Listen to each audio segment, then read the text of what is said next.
sommes dans le Tel septentrional, à 170 km de Tunis, à moins d'une journée des stations balnéaires de la côte orientale, dans un paysage de collines et de plaines, dans une région qui porte l'empreinte des différentes civilisations qui ont marqué la Tunisie tout entière, dans une région où tout excite l'imagination du visiteur curieux.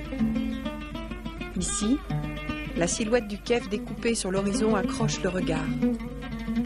Ici, sur les flancs du Djebel Dir, les ruelles, les édifices, tout conduit à l'histoire.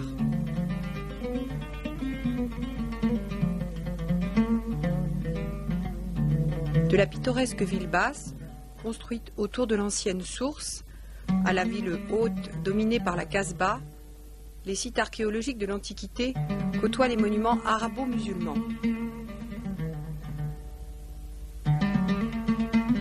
Le Kef fut habité dès la préhistoire par les Numides, les premiers occupants de la Tunisie, organisés en tribus ou en cités. À l'époque, il se dénommait Sica Veneria. Il a ensuite abrité plusieurs milliers de mercenaires carthaginois après la première guerre punique, en 241 avant Jésus-Christ.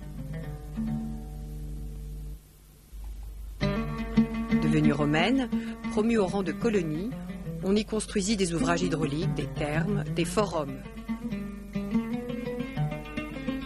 La ville connut alors une période prospère et sa notoriété était grande dans l'ensemble du monde antique.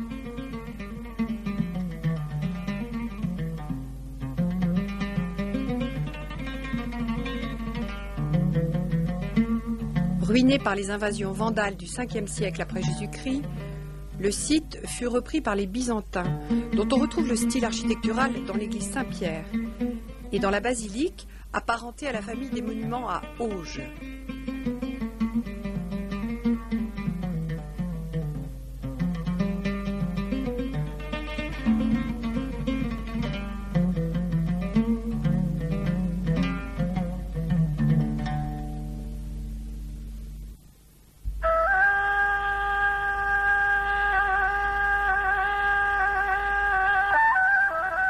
Au 7e siècle, le pouvoir arabe s'installe dans la ville rebaptisée Chakbanaria, nom qu'elle portera jusqu'au 16e siècle, où elle prendra son patronyme actuel, El Kef, le rocher, un pouvoir arabe qui va achever la transformation du site en place forte.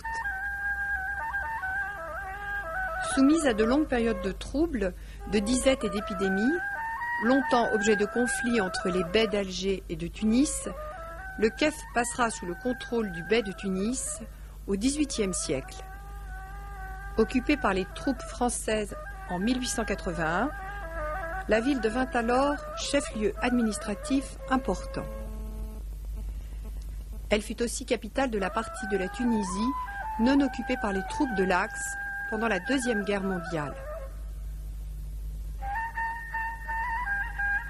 Le symbole de cette ville fortifiée reste bien sûr la citadelle. Ce complexe militaire, parmi les plus importants du pays, est composé de 2 forteresses. On date la première du XVIe siècle et la seconde du début du XVIIe. En fait, la citadelle connut maints aménagements jusqu'en 1807.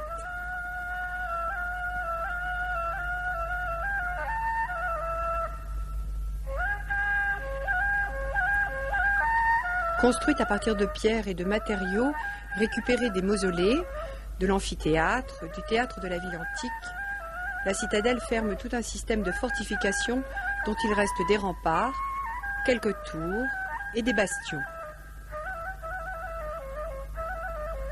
Elle offre un superbe panorama sur des horizons plus lointains, vers l'Algérie située à quelques 40 km et sur la ville tout entière. Et aussi sur les dômes du mausolée de Sidi Bou Marlouf, nom du saint patron de la ville. Un monument d'une grande originalité que l'on date du XVIIe siècle.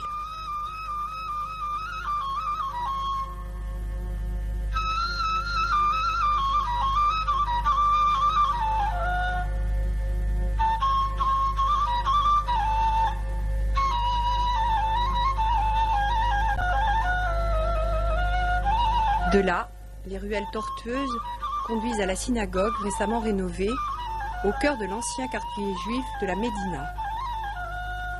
Synagogue qui intrigue par son nom, Al-Reliba, l'étrangère. Elle renferme une importante collection de manuscrits, dont une très ancienne Torah.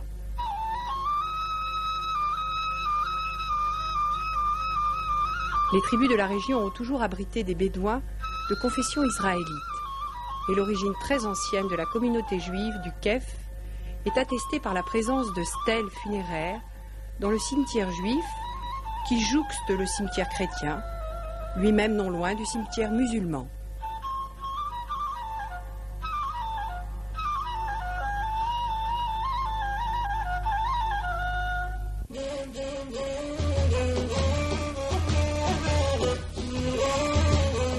Le mausolée de Sidi Ali Ben Aïssa, un vaste complexe religieux dont la fondation remonte à 1784, abrite aujourd'hui le musée des arts et des traditions populaires qui renferme une très riche collection de bijoux, de costumes traditionnels, d'objets domestiques et de mobilier ancien ayant trait au nomadisme, ainsi qu'une tente nomade et tous ses équipements et ustensiles.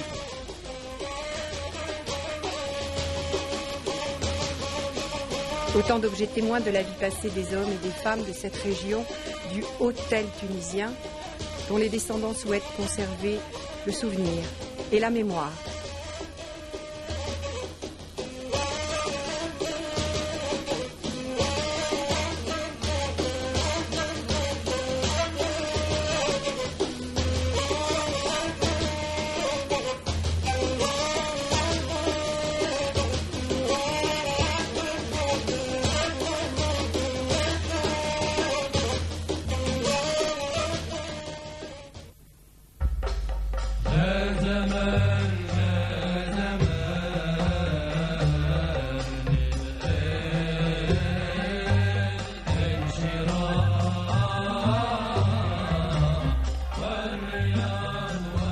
Dans les dédales de la vieille et curieuse Médina du Kef, au plaisir des yeux et de l'imagination, vient s'ajouter le plaisir de l'ouïe.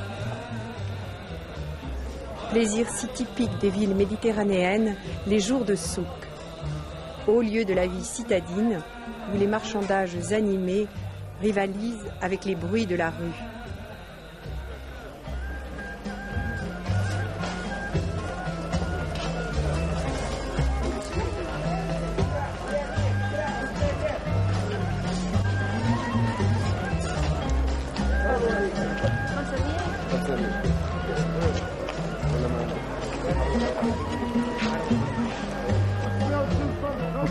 Aujourd'hui encore, de nombreux artisans alimentent les souks de leur fabrication. Vêtements brodés, mais surtout bijoux.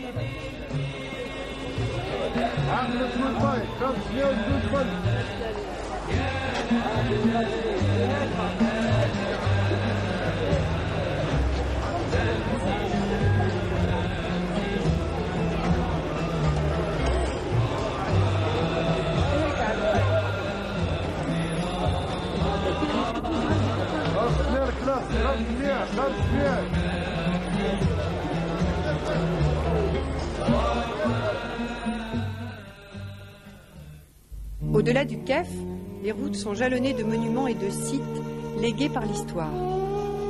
Touga, bien sûr, la cité antique réputée la mieux conservée de toute la Tunisie.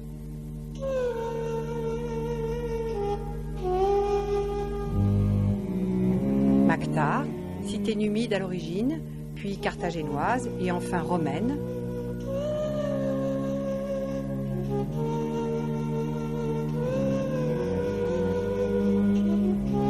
Médéina, l'antique Altiburos, dont toutes les ruines n'ont pas encore été complètement étudiées.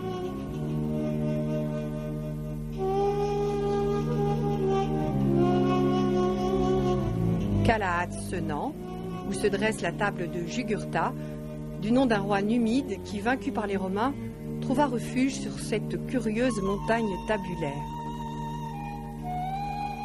De nos jours, les troupeaux y montent encore plusieurs mois par an.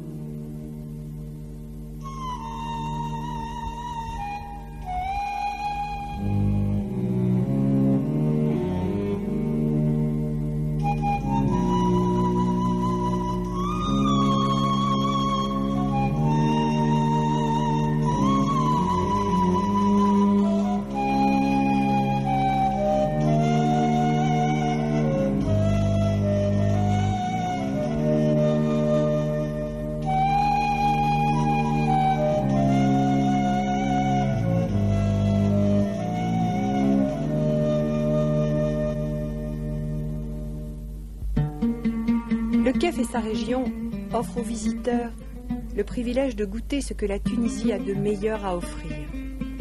Ses couleurs, son histoire, ses paysages, mais aussi les rencontres avec ses habitants, dont les valeurs reposent sur quelques principes simples, comme la parole donnée, l'honneur, la liberté et l'hospitalité, conçus comme un acte de générosité envers le voyageur.